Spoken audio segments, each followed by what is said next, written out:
Hi everyone, this is Cynthia, your voice coach.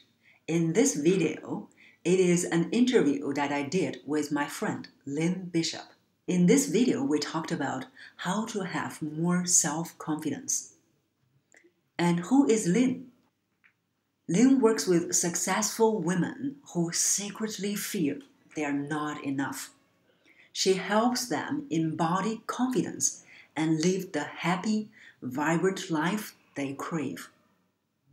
As someone who struggled earlier in life with self-confidence issues and a lack of self-love, Lynn knows firsthand the power of designing a unique daily practice that strengthens confidence to live a life filled with self-worth and value.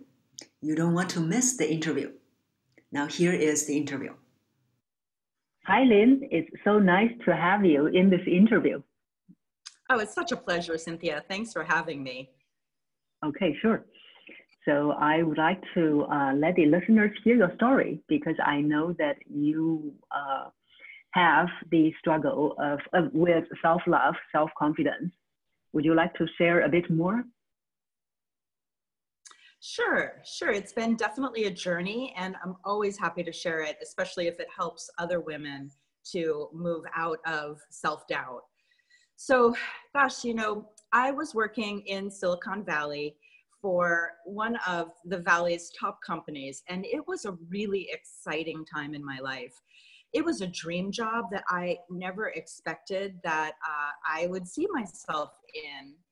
And, there were times during that position, where I was in the boardroom having to make presentations to the CEO and the founder of the company. These were, really beautiful, nice men, but I would get so clammed up because I was so afraid that people at the table would judge me.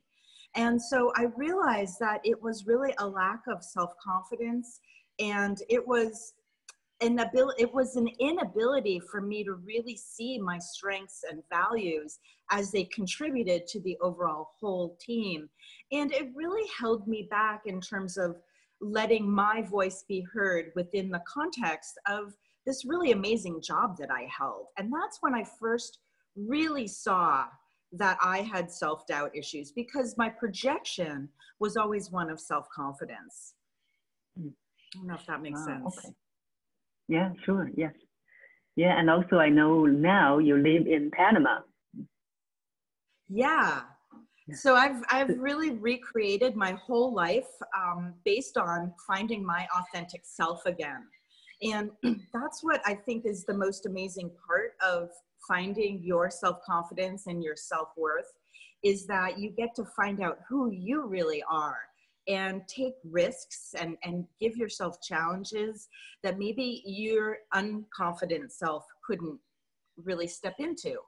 So yeah, I live in Panama. I'm the steward of a beautiful farm here. I grow a lot of tropical fruit and vegetables. And I have this beautiful coaching business, Love Yourself Now, where I am helping women step into their confidence. And that feels like the greatest gift that I can give right now. Okay, yeah, sounds great. So for the women you help with, what are some of the challenges you see in them? Oh boy. A lot of the women I work with are high performers. So on the surface, they are performing at the top of their game. But if we dive into it, what's happening is they're struggling internally in their inner landscape with self-doubt. They're not able to own their own accomplishments.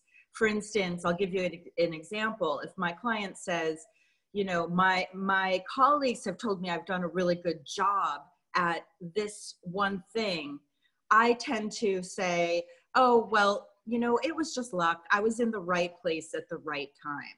So not being able to fully own the accomplishments, even though there's evidence that points to your success and your amazingness, my clients tend to not be able to see that or own that. In fact, many of them are afraid of being called out as a fraud. And that's exactly what I was struggling with in these corporate board meetings is like, oh my God, if they found out that I wasn't this, or I didn't have an MBA, or if I didn't, you know, that was my greatest fear. And that's what kept me quiet. And that's what I find my clients struggle with most.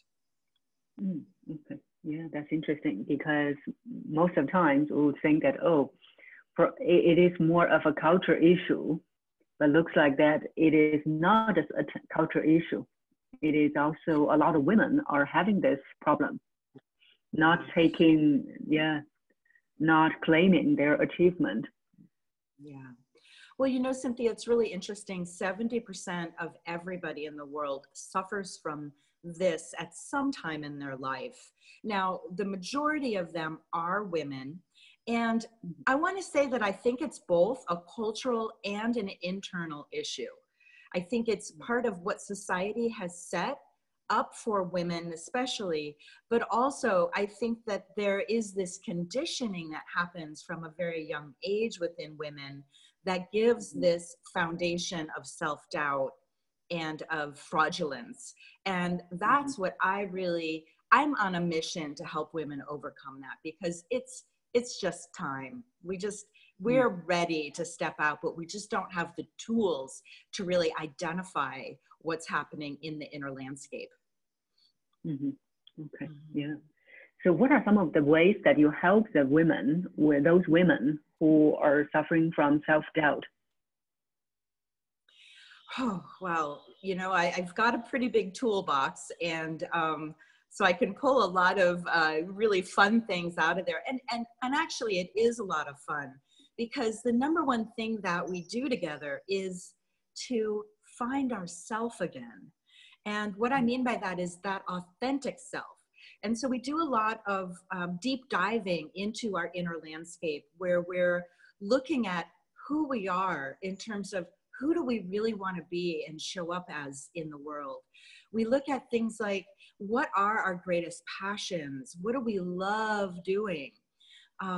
We look at where we need to set firmer boundaries around us, because that's often one of the things that happens with my clients is they are often saying yes to everything and not able to say no.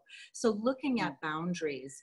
So what I love to do with my clients is to set a foundation of authentic self, so that when they are in those times of doubt, they can look into their inner landscape and know who they really are.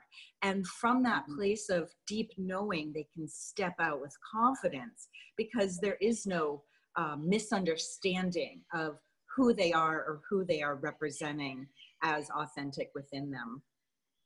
Yeah, does that make sense? Yeah, and I think it's find their authentic self. Exactly. Yeah. Okay. Exactly. Yeah, and then the other thing that I always hear you say is self-love. So how do you define self-love? Well, I really define self-love as knowing your authentic self. And, you know, a lot of people think, oh, self-love, you know, take yourself on a shopping trip or give yourself a pedicure or manicure.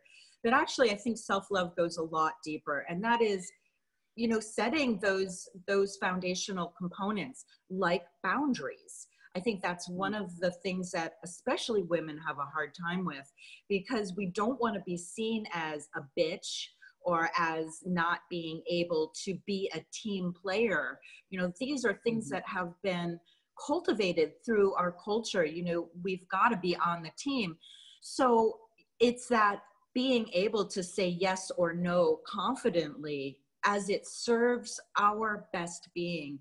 And when I say that, I don't mean that in a selfish way. I don't want anyone to think that self-love is a selfish thing, but it is, I believe that when we can put ourselves first in a loving kindness kind of way, then we're able to be of service to the community in a much greater capacity.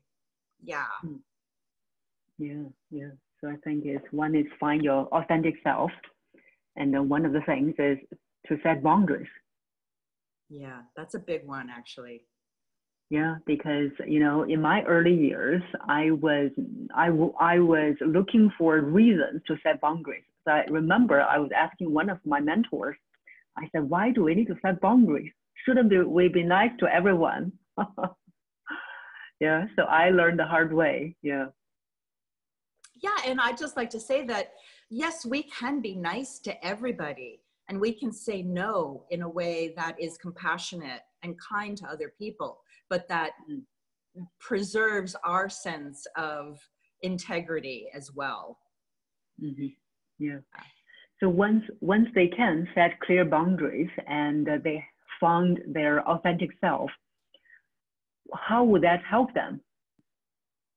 Wow. You know, honestly, I think it helps in all areas of your life.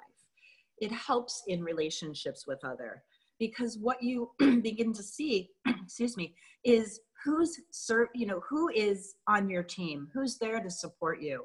And a lot of times my clients are surrounding themselves with people who are pulling them down or sapping their energy. And it could even be a spouse or a family member or a good friend. And when we're clear about our boundaries and our self-integrity, our self-love, then we can start to see that more clearly. And it doesn't mean that we have to kick these people out of our life, but we get to be able to renegotiate that relationship in a way that's much more healthy. So that's one of the biggest ways I think this work helps people, is in understanding the relationship dynamic in their life. Okay. Yeah. So when would people know that they would need your help? I think anyone who's struggling with self-doubt, anyone who is unable to really own their accomplishments, if you're going through your day not taking credit for the good things that you're doing, if you're giving other people the kudos when you could be having those same kudos, that's a red flag. That's a time to say, wait a minute, don't I deserve to be acknowledged for the gifts and talents that I bring to this world? And I really want to stress, I don't mean that from an egotistical standpoint. I really mean it from an authentic standpoint, when you know that you are capable of doing your very best, but you're not owning that. Okay. Yeah. Thank you. Yeah. So I know that you have a webinar where I think you will share more on this, right? Absolutely. I have a webinar coming up on Saturday, the 27th of October. And one of the things that I really love doing with my clients in terms of this self-love and self-confidence is helping people set clear intentions, because it's through that intention process. It's not only the dreaming of the intention, but it's the action plan behind the intentions that really help to manifest them very clearly in their life. And that manifestation of intentions is the evidence of the powerful self-confidence that we can have within us. So yeah, I have this really awesome webinar on Saturday, the 27th.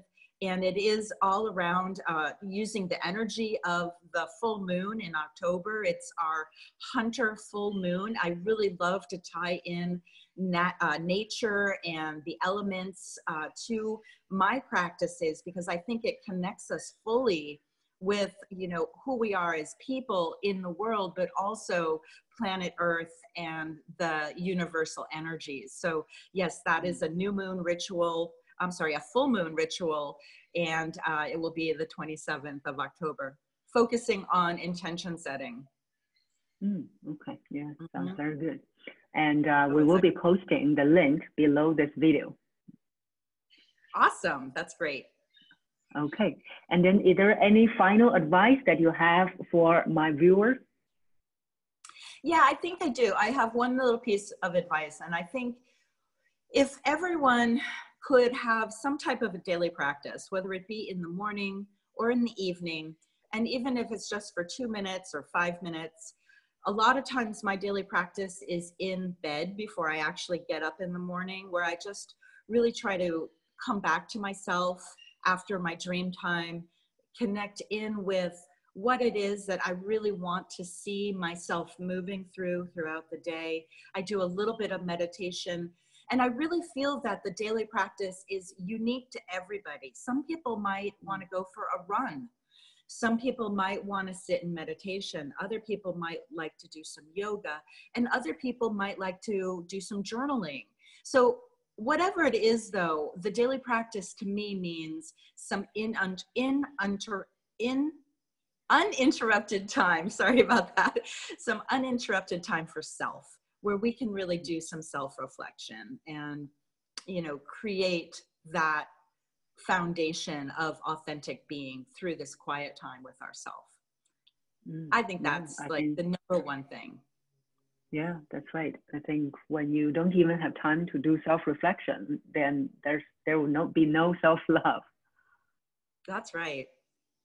Yeah. Okay. Sounds very good. Yeah. And I am excited for the webinar, and I hope that my viewers will be signing up for that and to learn, really setting the intention and to be more confident, more authentic.